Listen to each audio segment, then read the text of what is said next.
Hello and welcome.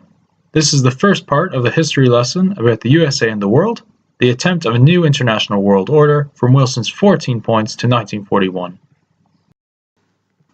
Despite the Monroe Doctrine, the USA entered the First World War in 1917, but only about 300,000 troops had reached the Western Front before the end of the war. The American contribution was really significant in supplying Britain and France and in persuading Germany to try to bring the war to an end before the Americans arrived in force. The First World War signaled the reinforcement of financial, economic, and political American domination. In January 1918, less than 1 year after the United States entered World War I, President Woodrow Wilson announced his 14 points to try to ensure permanent peace and to make the world safe for democracy. Wilson's aims included freedom of the seas, free trade, and most importantly, an international organization dedicated to collective security and the spreading of democracy.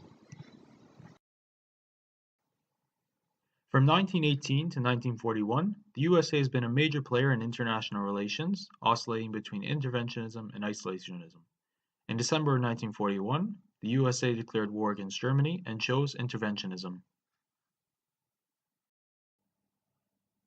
How do relations between the United States and the world in this period alternate between a Monroe-based isolationism and an interventionism based on Wilson's vision? The break with a traditional American isolationism, the First World War, and the 14 points. A traditional American isolationism stopped by the First World War. Before the First World War, 1914 to 1918, although the USA was already the world's most powerful economy since 1890, American public opinion was mostly isolationist, which meant that it wanted to ignore the rest of the world.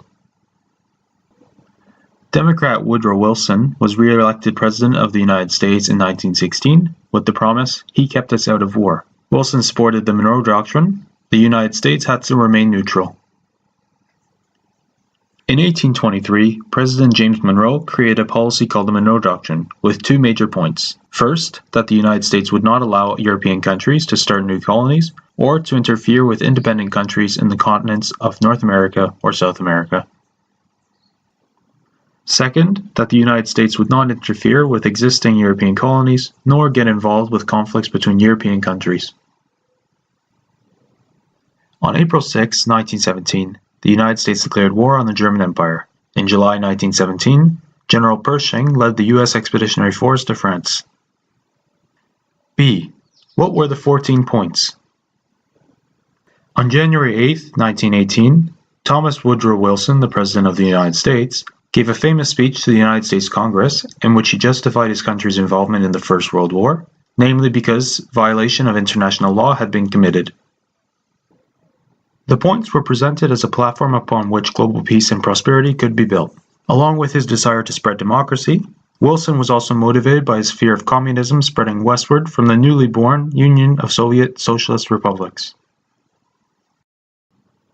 In his speech, Wilson itemized 14 strategies to ensure national security and world peace. Several points addressed specific territorial issues in Europe, but the most significant sections set the tone for post-war American diplomacy and the ideals that would form the backbone of U.S. foreign policy as the nation achieved superpower status in the early 20th century.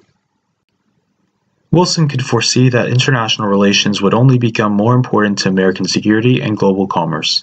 He advocated equal trade conditions, arms reduction, national sovereignty for former colonies of Europe's weakening empires, and, most important, an international organization dedicated to collective security.